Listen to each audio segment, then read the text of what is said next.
You might need to clean the underside of the toilet seat lid. Don't want to be hit by the splashback. Oh, Poseidon is a fickle bitch. Yeah, that's what I've been told. Poseidon got me this morning. I hope you had wet wipes. I did, indeed. Because that's gross. It is gross, especially when you have that blue toilet stuff in there. Oh, see? That comes back around to the brown speckled White Castle shirts. I'm going to have to start doing your trick, Mike, where you said put toilet paper down on the toilet before you go. That way it doesn't splash back on you. Yeah. Yeah, if you get you about six or 8 squares worth of toilet paper and just sort of let it. If you gotta take that much preparation, you maybe need to see the doctor. Yeah. What's your problem? Well, before I go to the bathroom, I have to layer on the top level of the toilet, because if I don't, the splashback just burns my butthole. Welcome back to the Five Dirty Bikers podcast.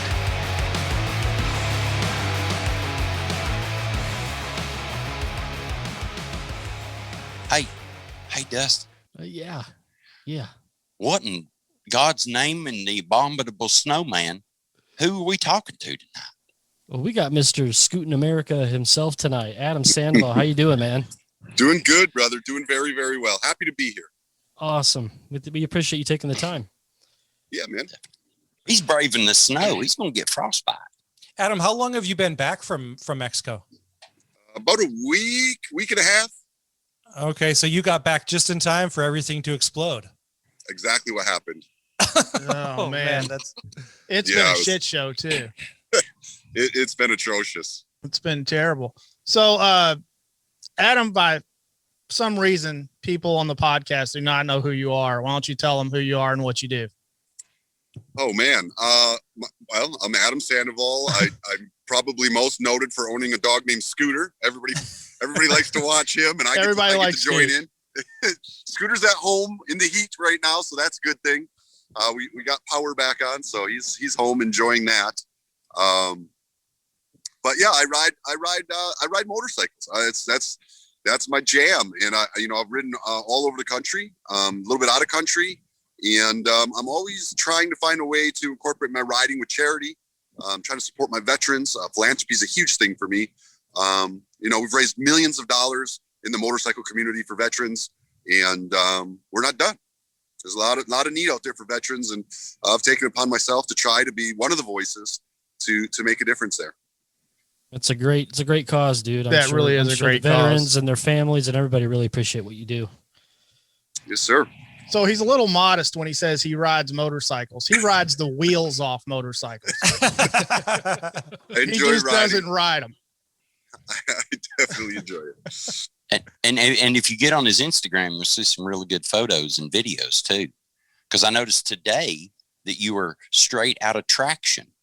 I don't know if it was today or yesterday or when you actually posted it, but it showed up in my feed, and I realized that you were riding a bagger through a snow-covered parking lot.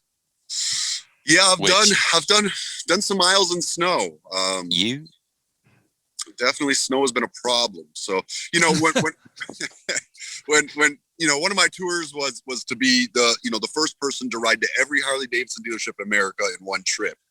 Right. So that took me coast to coast like 16 times, north to south like 9 times. It was 88,000 miles in one trip.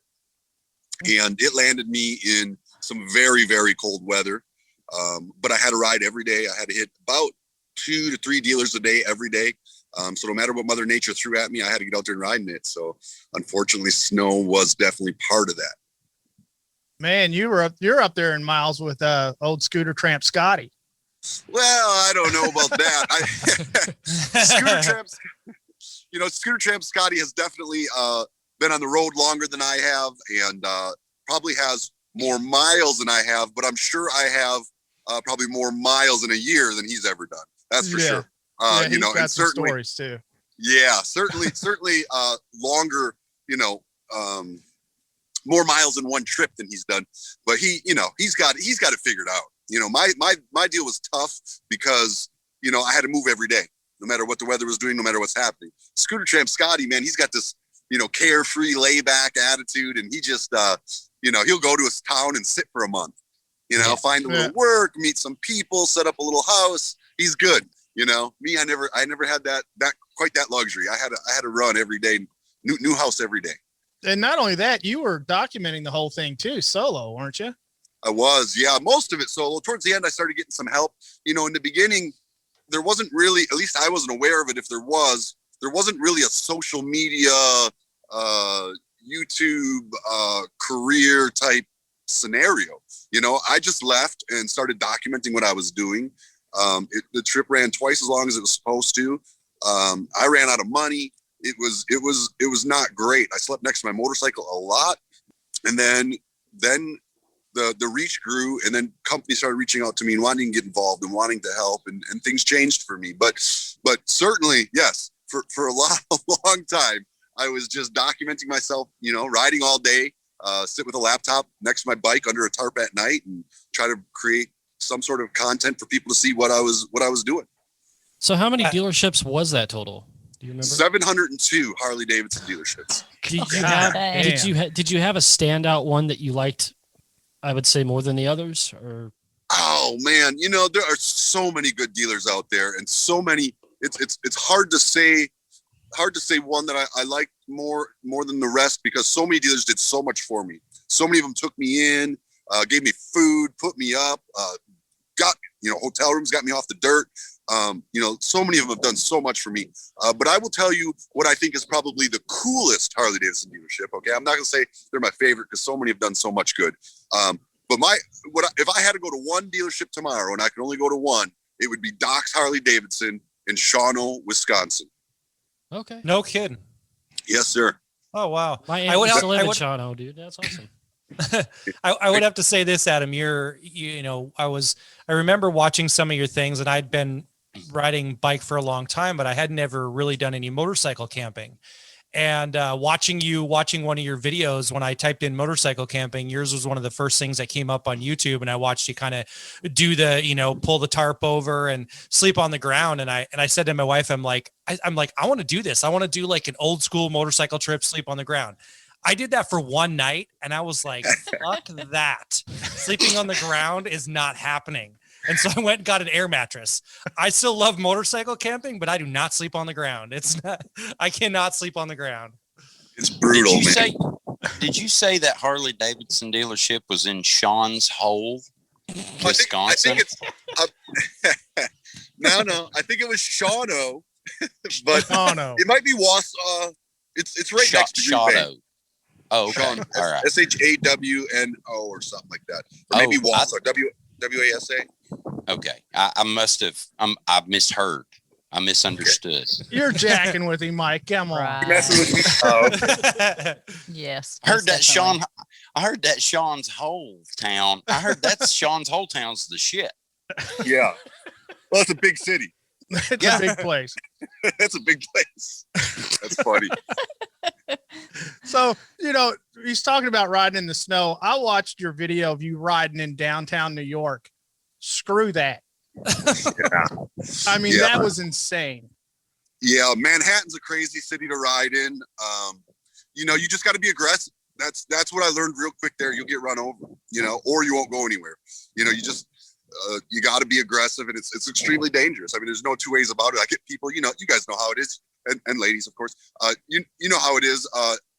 The internet is great at giving people advice, and they always tell me how dangerous what I'm doing is, and all this stuff. But man, when you're in the moment, it's better to crush it than it is to be safe. Sometimes being safe is pushing hard and fast. And in New York City, that's one of them cities, man. Them guys drive crazy out there. They sure do. The taxis are nuts, dude. I about got clipped by one getting ready to walk across the street. Dude, yeah. I'm not a big flyer. And I flew into New York and got in a taxi, and I was like, I'd rather fly around the world than ride in this thing. The guy was scaring me to death.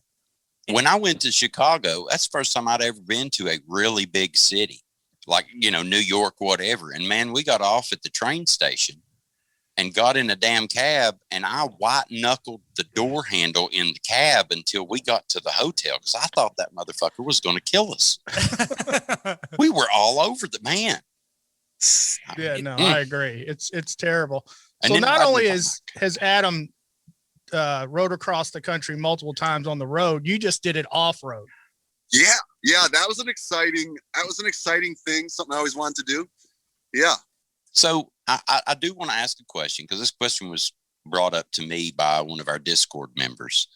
On your Africa Twin, did you have the base model or the adventure sports model?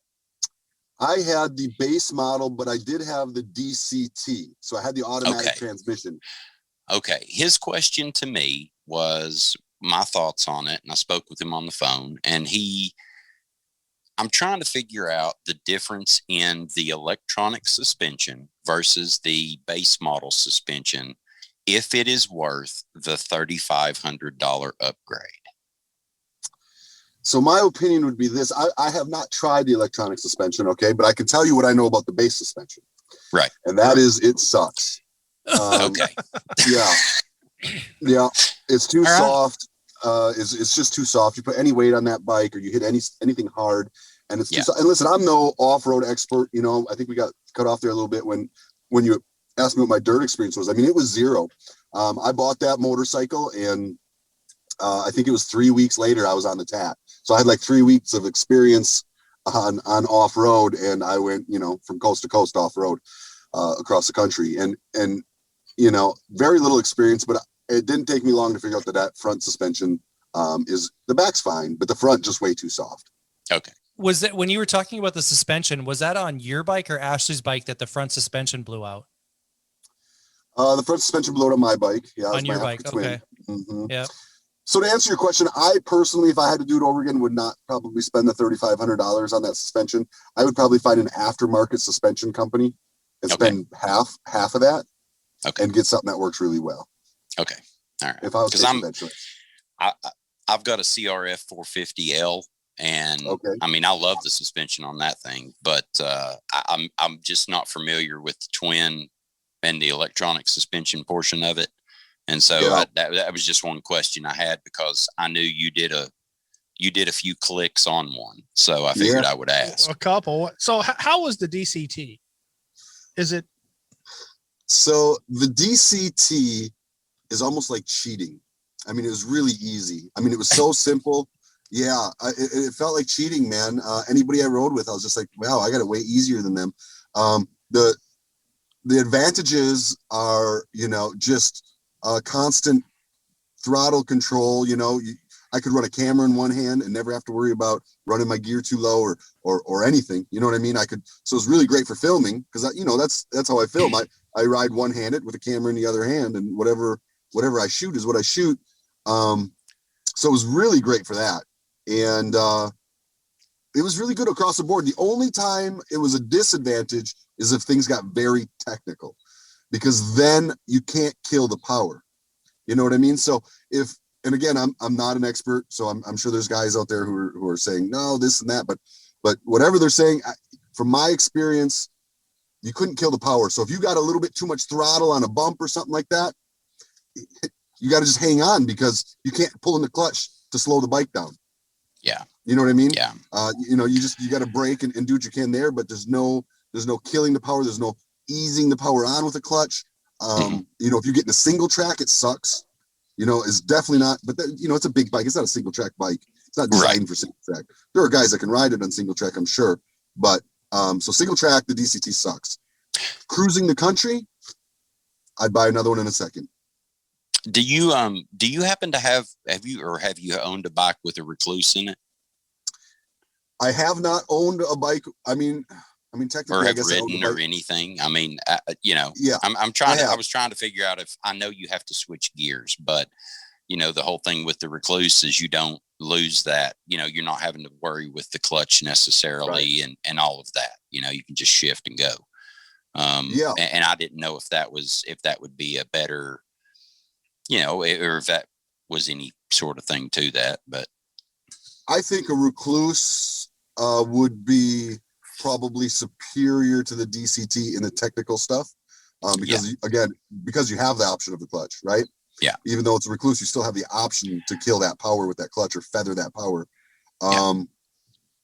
So I would say it's probably better for the single track because of that reason. Yeah.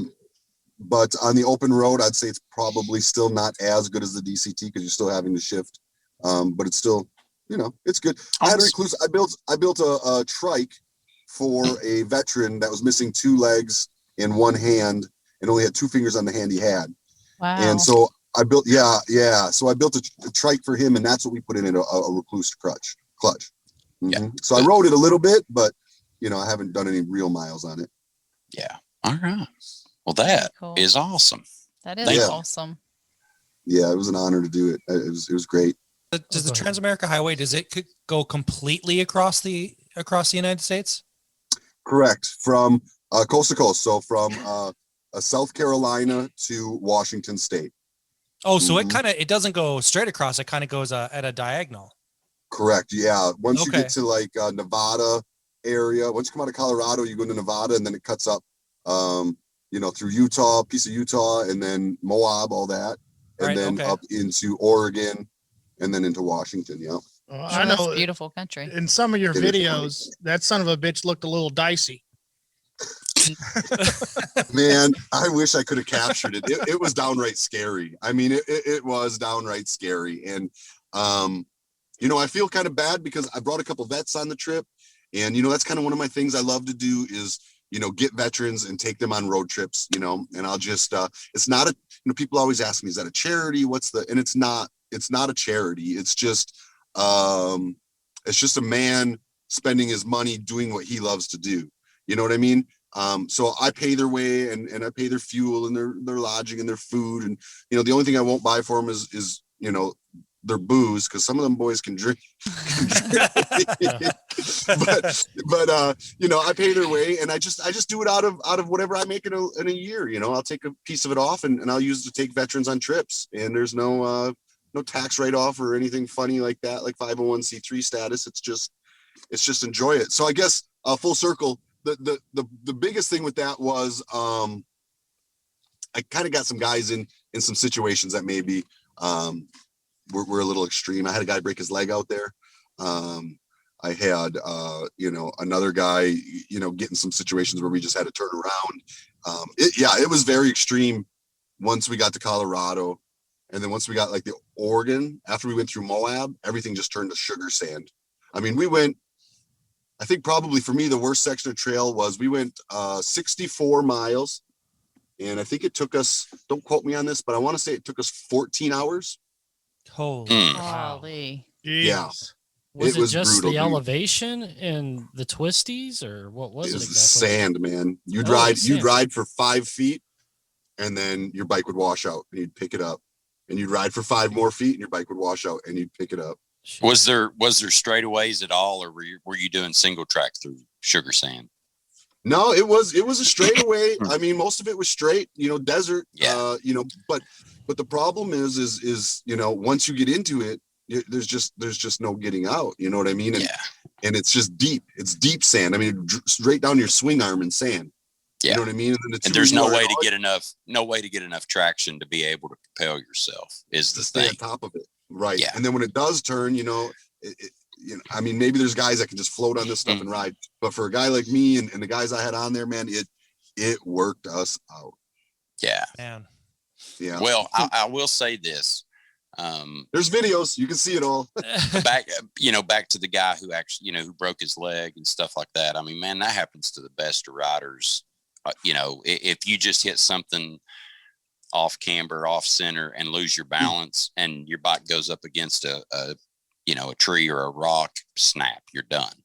Oh my God. And that happens to the best of people. I mean, I ride dual sport enduro stuff now. I try to not push the limits too much.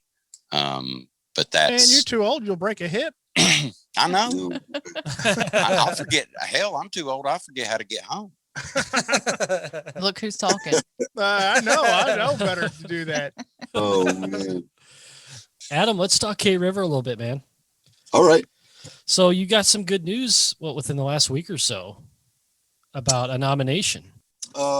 Yeah, so they were yes, I got nominated. There's a website, it's called motorcycledestinations.com, and I think it's a fairly new thing, but they're trying to document all the real biker destinations, right?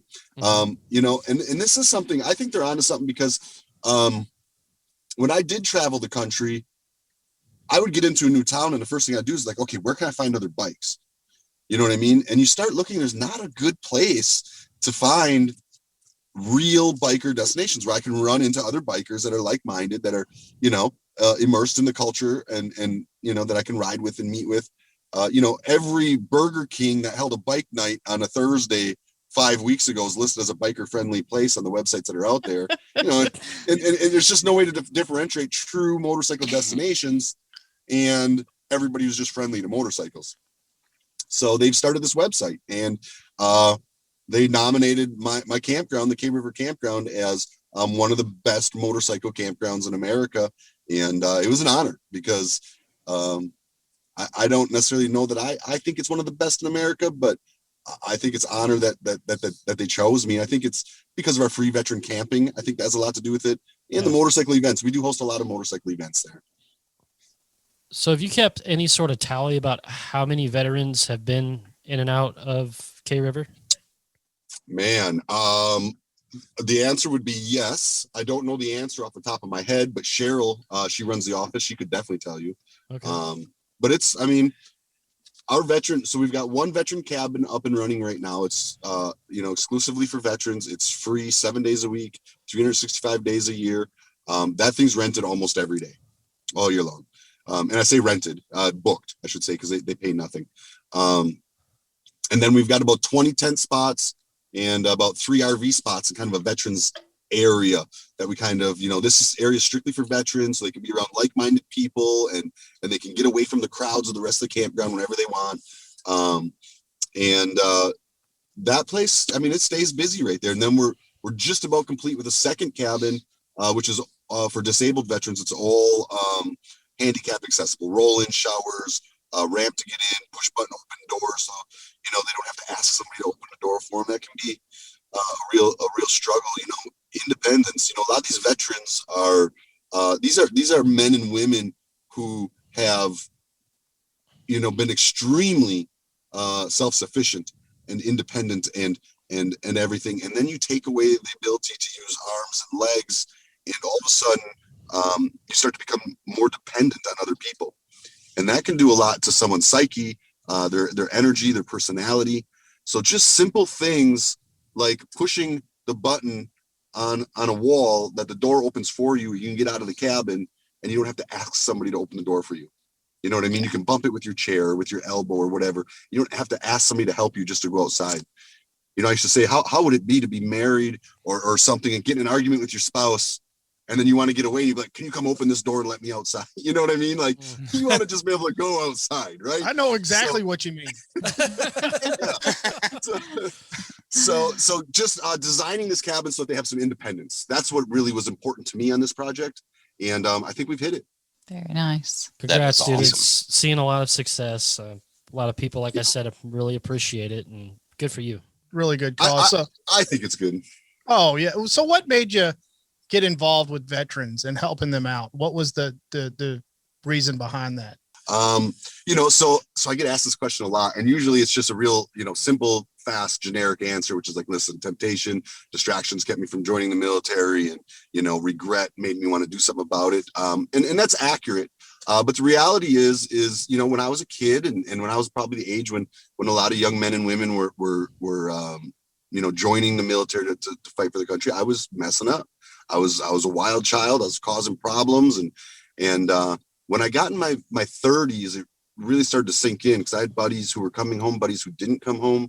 And I thought, you know, I really didn't do my part for community, and these guys did, right? And I started looking at joining. I started going to different agencies and recruiting offices and looking at joining the military at, like, I think I was 35 or 36. Just missed it by a couple of years. Yeah, just by a couple of years. And they started telling me, you know, no. And I had a buddy who was a recruiter, and he said, listen, Adam, he says, you want to do something? He's like, you really feel bad. He's like, figure out a way to use what you have available to you and use your, I've always been into marketing. I was into mixed martial arts for a lot of years, did a lot of, management and promotions and, fighting, own gyms, all that stuff. And he said, use your talents to give back, use what you've learned in life to give back. He's like, don't join now. He's like, you are too old. He's like, you're never going to get out of it what you think you're going to get out of it at this age. He's like, just don't do it. So I heeded his advice and I said, you know what, I can make a difference. And I knew that the motorcycle, I loved to ride at the time. Now I didn't have a lot of riding experience long distance. I rode weekly, but, to my local tavern or to the local hot spot or, with my buddies. I think I had taken one long trip that was about 700 miles to a funeral. And that was it. That was my extent of long distance. I think anything between, maybe 200 would probably be my next miles long trip after that. So not a lot. And I just said, you know what? I know that the motorcycle community sports veterans, I know I love motorcycles. My dog loves to ride. I went through a divorce right when all this happened. And I just said, you know what? Screw it. I sold everything I owned. My house, my furniture, I had multiple motorcycles, sold my other motorcycles, just sold everything and got on my bike and just started riding. And about a month into it, I was like, what did I get myself into? But, I stayed stubborn. We finished it and it was good. Yeah. That's really cool that you do so much for the veterans because they deserve everything they get. No doubt about it. Without a doubt. So let's switch gears a little bit. You're mainly a Harley guy. We know that you've done a lot of miles, but there for a little stint, you switched over to the Indians. So, well, I didn't switch. I added. Yeah, you added. So there's a difference. Yeah. So basically what I was asking is what did you think of the Indian? Because we have a lot of discussions about this on the podcast. Yes, we do. The Indian's been hot lately. I get this question a lot. So, there's a couple different ways to look at it. And, the first way is just rideability, right? How good does the motorcycle ride? How well does it perform? And in that department, there's no question the Indian's superior to the Harley in almost every way that I can think of and that I've experienced. But there's so much more to motorcycling than just how well your bike performs. The Honda Goldwing outperforms the Harley too. I mean, I'm sorry, it does. For the win. Man, that thing's a convertible Accord. I mean, it's but when it comes to comfort, when it comes to performance, when it comes to suspension, when it comes to everything, ergonomics, the bike is a superior bike. I mean, it just, when it comes to all those types of things, when it comes to actually riding, but then you got the culture. And then when you start to get into the culture, that's when things really change. I tell people, listen, if you're riding for the culture, for the camaraderie, for the parties, for the events, if that's what you're riding for, the Harley's the obvious choice. If you're riding because you want to crush solo miles and go around the country and see as much as you can, but you still want to be an American V twin, then the Indian's the obvious choice.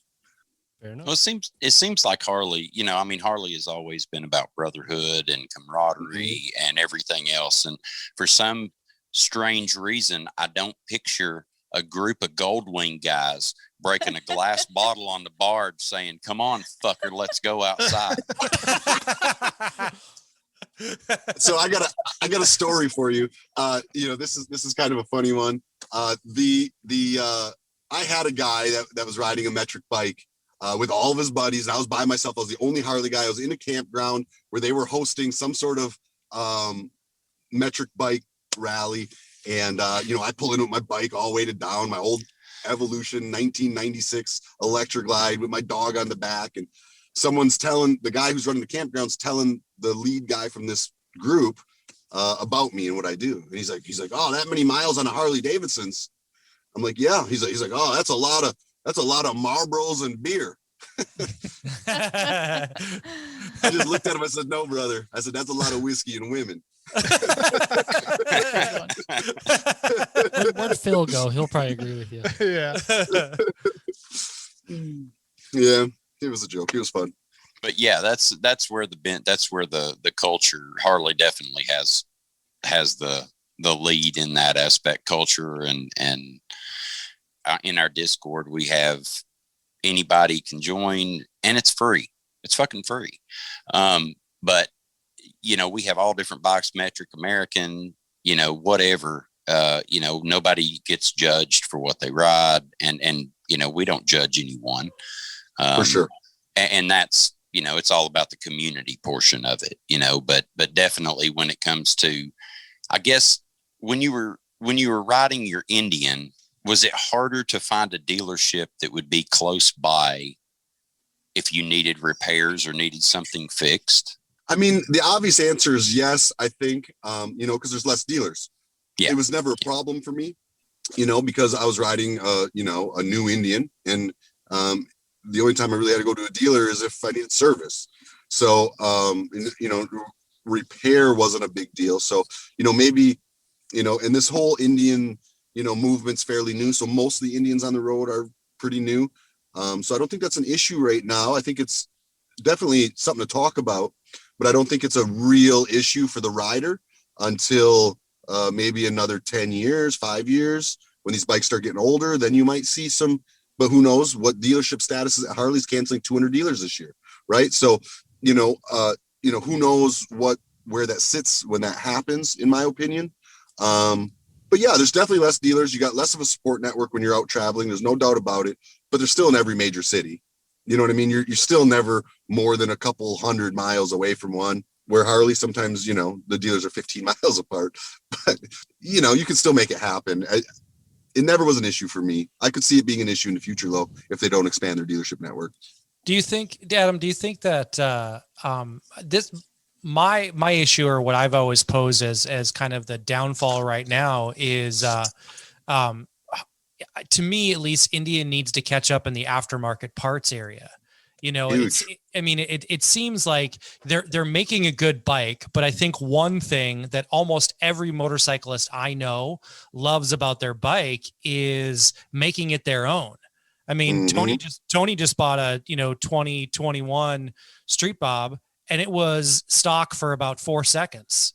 Right. So, I mean, you know, we all love to do things to our bike. And I think that's one of the weaknesses of Indian, is that there's not enough aftermarket support, and there's not enough big companies or even small companies that it seems like they don't see the value in it yet. And to me, that's going to be a really major issue moving forward, because, you know, right now with Harley, you can buy a Harley and you can buy Harley aftermarket parts, or you can buy really good, really quality American made parts from all of these other companies that are making things for your bike that you might like. And I just don't see that with Indian. And so to me, that's their weakness. I don't think their bikes are weak at all, but I think the aftermarket is a problem. Mm-hmm. You're 100% correct. I will agree with that 100%. And I actually recently did a video stating the exact same thing. You know, being able to customize your bike comes an issue with Harley, or with Indian. And I've met with a lot of companies about that. And a lot of them are hesitant to take the jump. Some of them because they got burnt with the Victory situation. You know, there's guys out there with warehouses of Victory parts that they can't get rid of now. You know what I mean? So that kind of hurt a little bit. I understand why Indian did it, and I think they made the right choice, but I think it did definitely stunt their growth on the aftermarket probably a little bit. But I think it's starting. You know, I just got a box in the mail a couple days ago. I haven't got it on my bike yet, but man, I just got a whole dash relocation for my Challenger, where it takes the gauges and puts them down on the outside of the bars. It puts a high risers on it, a T-bar with a basically like a dirt bike handlebar. Relocates the gauge up high, up by the windshield. I mean, just relocates the whole dash and bars. And it's made by a company called Barnstorm, and they sent it to me to try out. I haven't put it on yet. I haven't tried it yet. It'll go on hopefully as soon as it just warms up just a hair, which should be the next couple days. So I'm excited to see that. I think there's going to be some companies starting to take a stab at it, and the companies that move fast will probably do pretty good because, well, they've been selling some bikes, but it'll be a long time before they ever catch Harley on the aftermarket game. You know, and I work with companies like Zero 3D. You know, they make aftermarket parts for Harley all over the place. They make them for Goldwing too now. And for a year, I've been lobbying for them to start making some Indian stuff, and they're like, yeah, we do the metrics. We're just not ready. It's just not right. again, that's one of those things where we're just gonna have to see what happens. But it's definitely an issue right now. Not enough aftermarket parts for Indian. 100% correct. Yeah, because we had Custom Dynamics on, and they were saying the same thing. They're like, they sell more to Harley. You know, you're going to sell more to Harley in that aspect as far as lights and everything. But you know, it seemed like it was maybe in the books down the road. I agree. It's sort of like making, you know, gun holsters or anything else. If you have to go where the money's at. Absolutely. And there's way more Harleys on the road than there is Indians. So, you know, I mean, go where the money's at and make that money. So that's basically it. I get it. Profit is king. Hey, I got a couple questions before we do the Discord. Okay. First question. What's your status on White Castle? I don't know. Is there something going on at White Castle I'm not aware of? No. Do you like White Castle? Oh, I love White Castle, man. I'm Yay! White Castle for the win. I'm down with White Castle for sure. Yeah. We're huge fans. Oh, Yes. cool, man. Yeah, me too. Yeah, they're actually, well, we were supposed to have a moto meetup here in this past fall, but of course COVID kept that from happening, but they were on board for sponsorship. So we got, I don't know, Tony, like, I don't know. I got a White Castle stack. gift I cards to got a give away. stack of gift cards, like yay high, that for the meetup when it eventually does happen. So Awesome. Yeah, it's good stuff. And then second part of that question, do you know what a merkin is? oh my God, I don't. Well, be prepared. that's probably a get good educated. thing, Adam, that you don't know what this is. A merkin is otherwise known as a pubic wig. Yeah, no, I wasn't familiar with that. That face that he made. Unfortunately, this is a real thing, and they sell them on Amazon. Now, tell him the story, Mike, so he understands this. Well, back in the 16th century, the ladies of the night had syphilis so bad that all of their hair fell out. So to disguise that, they wore a pubic wig called a merkin, sort of like what the old movies that you see, revolutionary stuff, where they have the blonde wigs on. It was like that. Only it was for their pubical region. Y'all have the best talk show on the internet. Period. Thank you very much. We are here to educate. I mean, So that's with all that- I can say to that. With that being said, I'd like to introduce you to our top tier patrons, who are also known as our miraculous merkins. Nice. Miraculous merkins, registered trademark, Webbin and Inc. You guys are great. And that's a real thing. That you know, the funny thing is we've asked people about this before, and many, you know, most if not all people don't know. But the really unfortunate thing about it is it's legit. Like, that's a real story. He didn't make that up. And the I mean, that's people a real that do thing. know, I question why they even know this. And Because I could have and went my whole life and been fine. And I'll tell you, it's one of those things. We were sitting at work one day, and a guy was talking about it and brought it up, and he was like, "Hey, Mike, do you know what a merkin is?" And I said, "No." And he starts telling me about it, and I'm like, "Are you shitting me?" And he was like, "No, man, it's real." And I said, "Are you shitting me?" And I looked it up, and sure enough, it's crazy. And it's so I'm gonna Google it. I brought it up on the podcast to be funny one time, and it just turned into a question that we generally ask every guest that we have on. So, just one of those things. I appreciate it. Next time I'll have the right answer.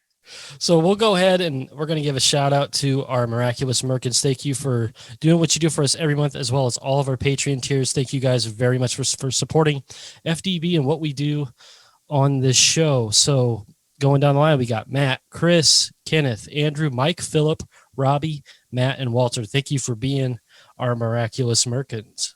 Whoop, whoop. Thank you, guys. All right, Discord friends, FDB's about to answer your questions. Make sure you head over to 5dirtybikers.com and click the link on the homepage to visit our Discord and become a member. I'm going to kick us off with the first one. This comes from Weems Motor Co. He said, what was the sketchiest thing that happened while riding in Mexico? The toilets, man. The toilets were super sketchy.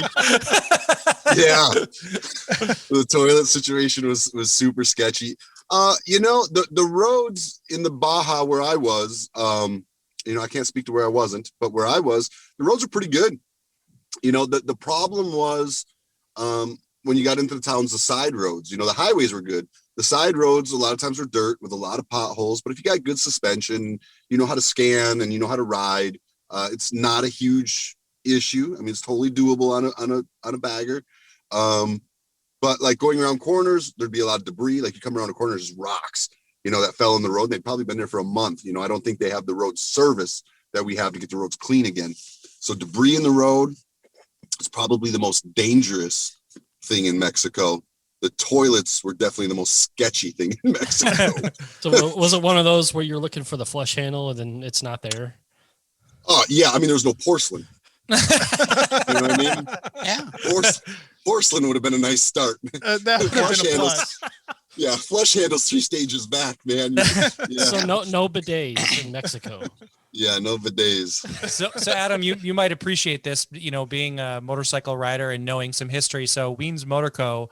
Jared Weems is the owner of that, and Jared Weems built a replica David Mann motorcycle. And Jared is a Triumph guy, and David Mann only had 2 Triumph motorcycles ever in any of his artwork. And so Jared made the first one, a replica of his first bike that he did on a painting from there's a hot dog stand and a couple of girls, and there's this Triumph motorcycle, and he made that. And he made this replica bike. It's won first place in every single competition he's entered it in so far. And so and then the other thing he's doing with this motorcycle is he's giving it away for a $25 raffle ticket, and 100% of the proceeds is going to his charity of choice, which is the Forgotten Angels in Tampa, Florida. And so that charity is dedicated to young men who have aged out of the foster care system. And so when they're 18 years old, you're kicked to the curb. Your foster family's not getting any more money for you. And so some of these kids are literally kicked out of the house on their 18th birthday. And so Forgotten Angels will go pick them up. They'll bring them out to their property in Florida. The first thing they do is they give them a birthday party. They buy them a cake. They give them a party. And so Jared is donating 100% of the money from his motorcycle to the Forgotten Angels charity.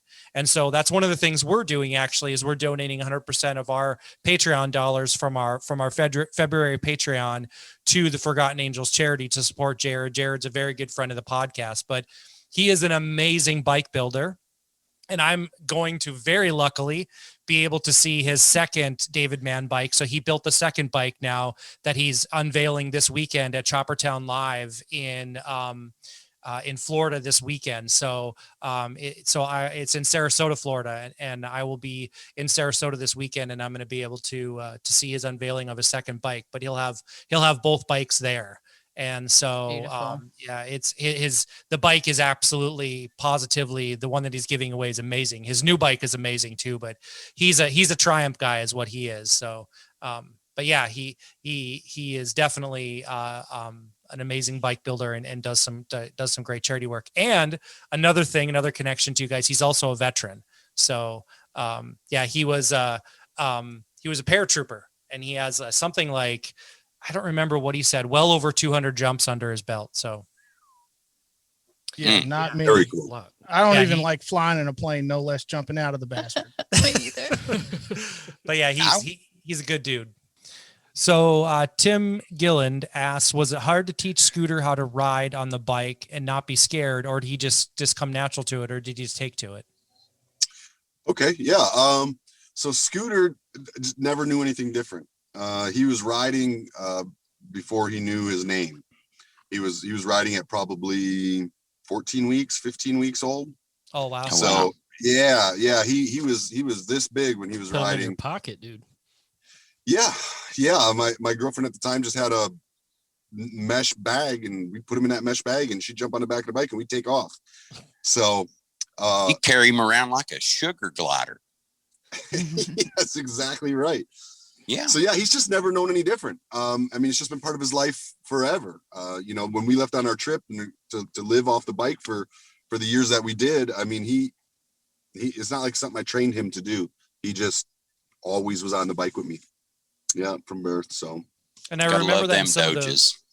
I remember that in some of those videos that you did when it was really cold. You did put him inside your jacket to keep him warm, didn't you? When you were riding?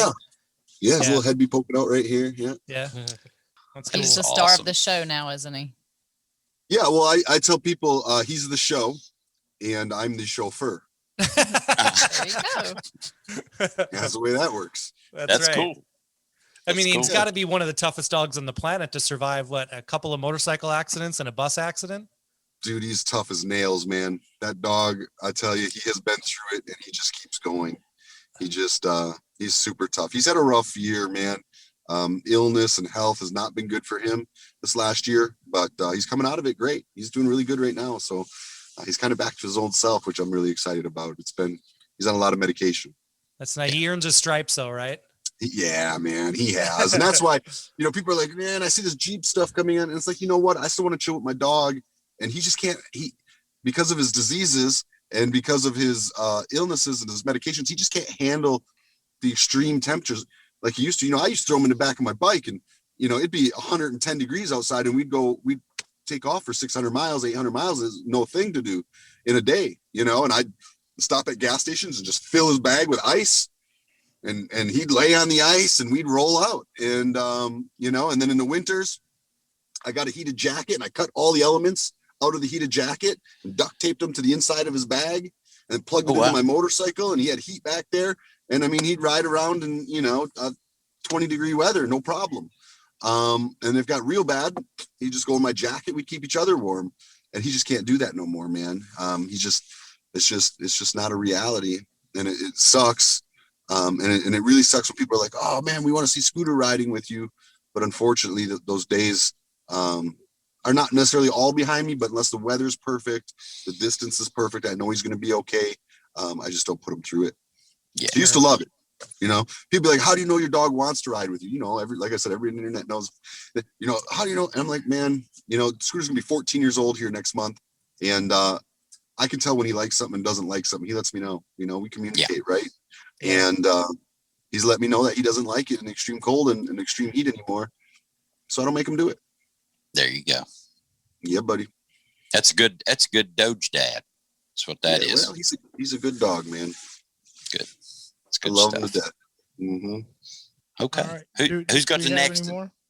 Yeah, we got Jay Sherman. Says, besides Cero, what other lighting would you recommend? Oh, with besides smiley Cero, face. Yeah.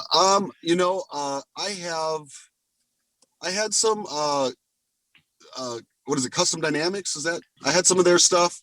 It was good. I had no issue with it. I got a headlight on my bike right now that's not theirs that I really like, but I have it. Vision X. Yeah, it was beautiful headlight. Works really well. I tested it. It works great. You know, I guess I don't know a lot of lighting companies. You know, I had some stuff that was Kuryakin. Their stuff worked fine. You know, I've had some issues with the powder coating and stuff there, and then we end up just having a personal falling out. So I don't run their stuff anymore because I just don't agree with their business ethics. But other than that, I mean, their lights were fine. I wouldn't tell anybody if their lights are bad because their lights are fine. Cero's just a good company who's taking good care of me. Is taking good care of my friends. You know, they give good customer service. I've had people write me and be like, you know, they stood behind the product. They offer a lifetime warranty. So they've just been a good company for me to partner with, and I like the way their products look. So it's not that I think anything else is inferior to them, because I don't think that's the case. They just are a good company to work with. Nice. Nice. So I got one from Mr. Deluxe. That's a great name. So of all the riding you've done in the US, what is the worst and most boring ride as far as states go? Kansas. Yes. You know, Sorry, I I mean, if you're on a on-road bike on a cruiser, Kansas has to be the longest stretch. Highway 70, Interstate 70 is the longest stretch of road with absolutely not a fucking thing in the middle of nowhere, interstate to travel on. So if you're looking for some boredom, there's plenty of it on 70. Kansas. So part 2 of his question was, what is the most amazing riding that normally people don't talk about? So we all know the. Okay. That's good. I like that. I like that caveat at the end. Yeah, that's good because people always ask me that, and I always got to go to these roads that everybody says, but everybody says them for a reason, you know. Yeah. We're looking for specific roads, or we're looking for areas. Just areas, a state. I think he specified a state. I like big sky country. I like Wyoming. I like Montana. Yes. I like Utah. You know, those are, you know, the Dakotas are gorgeous. You know, I mean, if you can catch them in the right couple weeks. Yeah, exactly. There's 2 weeks a year where our riding is better than anywhere in the country. Yeah, that's right. It's only 2 weeks. Mm-hmm. Yeah, I have to say Northwest. If I'm going to go region, I'm going to say Northwest is probably my favorite riding, followed by Southwest. I mean, but you know, it's you go east, like the Smoky Mountain, you know, up that East Coast in the fall. And you know, the trees look like bowls of tricks. I mean, it's just, you know, it's just, yeah, I mean, and it's delicious riding. I mean, yeah. So, you know, I got to say, I'm a big sky country guy. I like to get out there and get that big sky, Wyoming, Montana. I have to agree with that. Yeah. Adam, have you been on the Great River Road in Illinois along the Mississippi? Oh, of course. Yep. Okay. That's like 35 minutes for me. So I'm there all the time when the weather's right. Yeah. It's a gorgeous road. Beautiful ride. I took these guys, we had our first meetup at a campground right out on that road, really. And I took them down that and everything. And yeah, they seem to like it pretty well. Yeah. It was all good till we hit the corn. I've never seen so much corn in my life. But you'll have no problem finding bikers there. I know you were talking earlier about places, you know, you want to go where all the bikes are. You know, there's like a legit biker bar down there called Hog Pit. Great place to stop for barbecue and just, you know, to hang out with people that are in the community. And that's what's so cool. And I reached out, and I don't know if they're going to do it or not, but I reached out to the crew that's handling that motorcyclesdestination.com after they did all that. And I reached out to them. I said, guys, I want to be part of helping you discover some of these places, right? Because for me, the motorcycle content sometimes now is a little bit difficult. You know, I've ridden, I don't mean this in any type of pompous way. I've just, you know, I can only do so many videos on the same roads and on the same rallies. And on the same, you know, I mean, I go to Sturgis next year. What am I going to show different that I didn't show the 5 years before at Sturgis? You know what I mean? And so I'm like, you know, it'd be really cool to be part of an operation that takes state by state and dissects it from the locals at what are the best real motorcycle destinations? What are the best real motorcycle spots? This is something I've kind of dreamt about since my tour across the country because I struggled with it. And now that these guys got this thing going, I'm like, you guys got to I want in on this because just like you said there, I mean, you got to talk to locals to get the good spots. But if you don't know any locals and you're a traveler, how do you get there? Yeah, right. Because we got this mentor program that we're trying to get off the ground through our Discord, where if you live in an area and somebody's traveling on their bike, you can meet up with them and they could show you all the good spots to ride your bike. So hopefully this takes off for people and people can get some good riding in, especially this year. Because man, last year really put a damper on the whole riding experience for everybody. Man. I'll tell you one thing I learned this year is that we, because our meetup got canceled, I decided I was still going to try to ride. And so I went, because I live in northern North Dakota, I went out to Sturgis and I'd never been out there before, but I went obviously after the rally was over. And I tell you what, that part of the country is a hidden gem. If you go there, you know, now I know the rally is one thing, but go there when the rally isn't happening, when there isn't an overcrowding of motorcycles and tourists and everything. And I honestly, it's amazing. Spearfish Canyon. I mean, that was such an amazing ride. I mean, Needles Highway, amazing. And we were able to take in some of these things out there. We rode out to Wyoming and to Devil's Tower, and we were able to do some of these things, ride through the Badlands and these areas where we did it when there wasn't just tons and tons and tons of motorcycle traffic. And it was absolutely incredible. I mean, and I'd never experienced that area before, and it's 600 miles away. I mean, not even that far, and I'd never been out there. And so, but it was great. And I think there's something to be said for finding those areas too that everybody likes to go to, but go to when not everybody's there. And I think you might get an opportunity to experience it in a way that's unique to that area and why it's so amazing. I have to agree with that 150%. That is definitely spot on. One of the questions were, what's coming up? Do you have any rides coming up or anything on? Yeah, you got a big events calendar on your website. You guys go to adamsandoval.com. You can check that out. Hopefully everything happens for you. Yeah. We've got a lot of rides we want to do. Last year was a big letdown. We had a lot of rides we wanted to do last year. Unfortunately, it didn't happen. I'm going to do the Highway 1 from the top to the bottom this year. I've done it before in segments. I'm going to do the whole thing this year. That's going to be a good one for me. I was going to ride Alaska, but I think I'm going to take the Jeep because I want to bring Scooter. And I've just been enjoying some of the off-roading, man. So, I know it's off topic, but that, I think I'm going to do Alaska in the Jeep. I really do. So I don't think I'm going to ride Alaska this year, although I was going to. Maybe I still will. I mean, we'll see what happens. I'll tell you, a Jeep is not off topic on this podcast because we don't talk about just motorcycles. I mean, we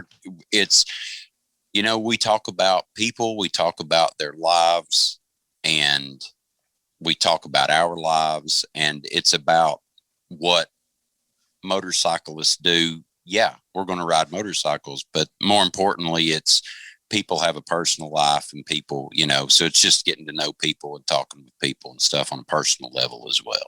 So, amen, brother. Man, you want to talk about Jeeps? We'll talk Jeeps.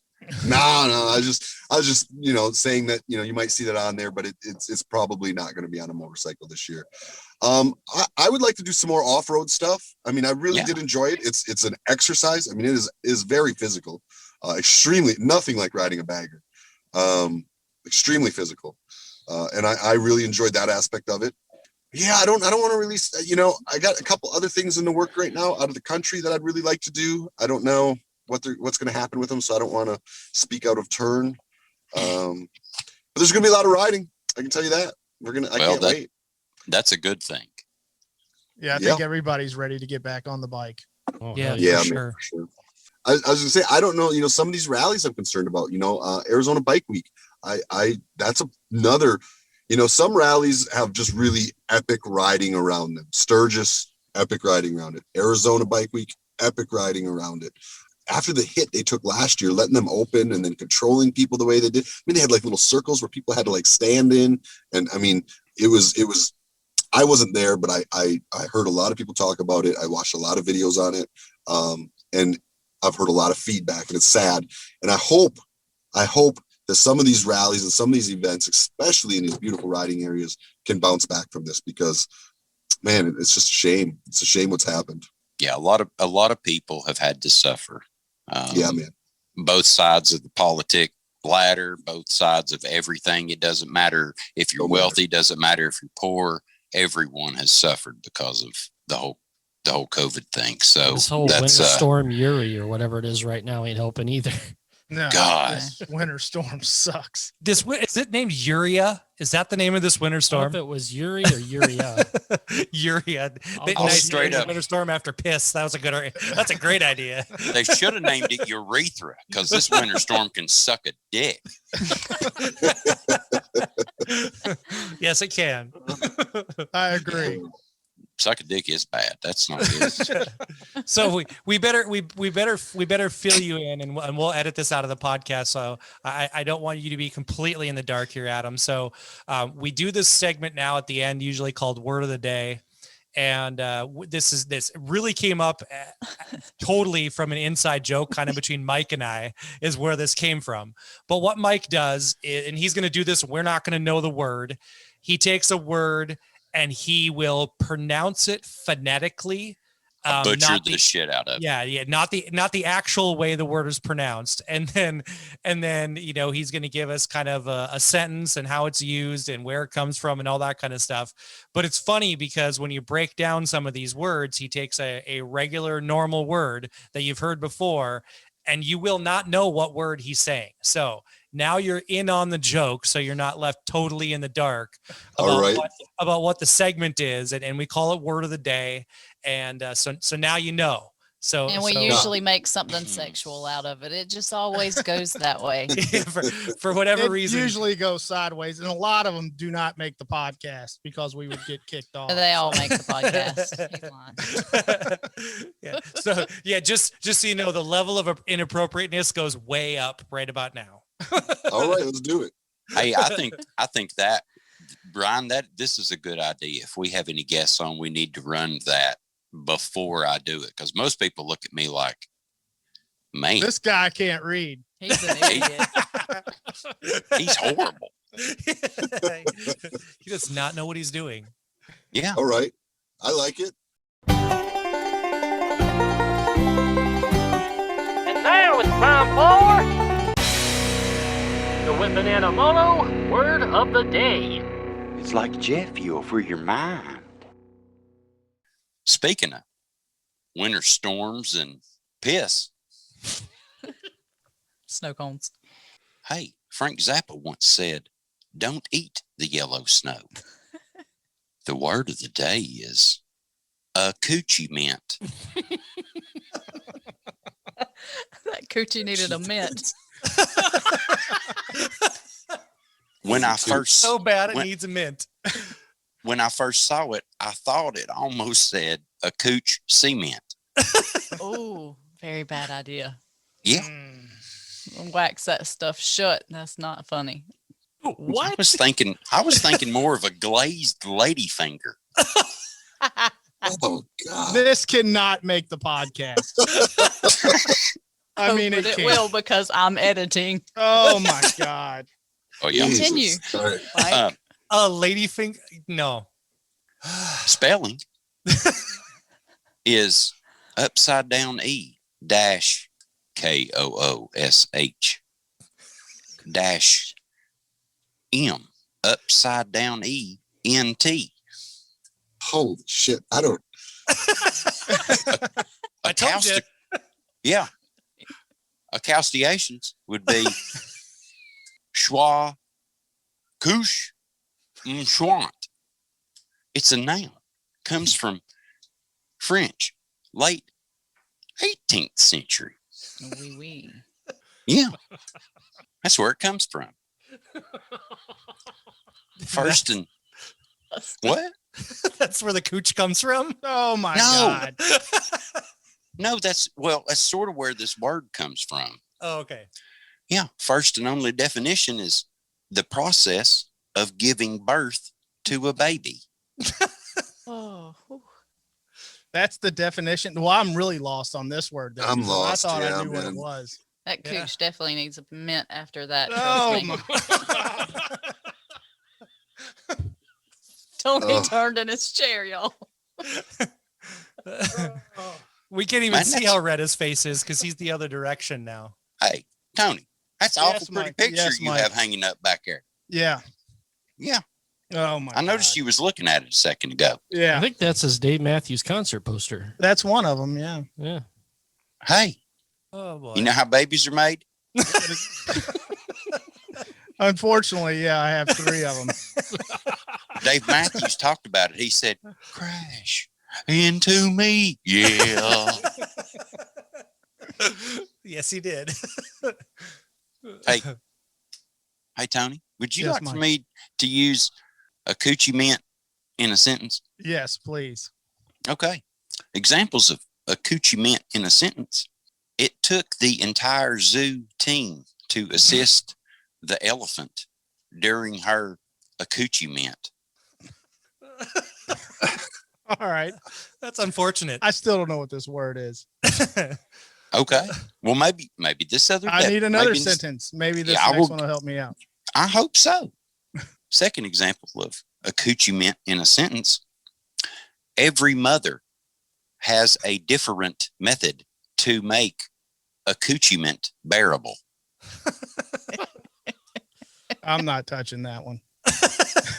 Well, if it's like a breath savers, that shit stings. It's like a wintergreen lozenges. And if you've stuck around this long, a better spelling of the word is ACCOUCHEMENT.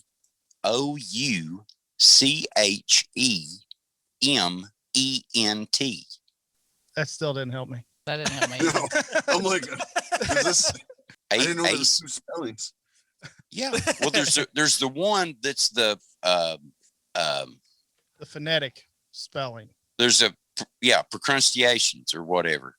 Oh, and then you get the actual spelling. The actual spelling is the second one, the ACCOUCHEMENT, which is accoutrement. Accoutrement. Yeah. Might actually be the word. I think accoutrement might actually be the word. It's actually accouchement. Accouchement? Accouchement. Yeah, it's French. You got to leave words or letters out and not pronounce them. He's a cooch man. He's a cooch man. Hey, oh my God. No, Mike's a boob man. He's not a cooch man. Sure Adam's am. like, what the hell did I get into here? He's like, I'm just wondering when the meetup is. I want to go. Hey, sweet. And hopefully that has in been September. Yes, I love September. That's when the meetups normally is. Yeah, hopefully, as long as we should be good by then. I hope so. Oh yeah, we could be in the middle of the woods beating each other's drums. It'd be great. Oh my Jesus! I'm not beating anything in the woods. Yeah, I was going to say I'm out, guys. I won't see you there. Well, I'm talking about like the bongos is whatever. Yeah, that's what you're talking about. Yeah, and that has been the word of the day. Well, Adam, thank you so much for your time. Thank you for doing this from the road. We know you're out and about doing your thing, enjoying the cold weather probably, but thank you for joining 5 Dirty Bikers podcast. Everybody, make sure you go check out Adam Sandoval at adamsandoval.com. It's got links to all his social media, his YouTube. You can see what's going on with him. And Adam, again, man, thank you for the time. We appreciate it. Absolutely, brother. I look forward to maybe sharing some miles with y'all and doing this again. That'd be great. That would be awesome. That would be awesome. Keep it dirty, riders, and we'll see you next time on the FDB podcast.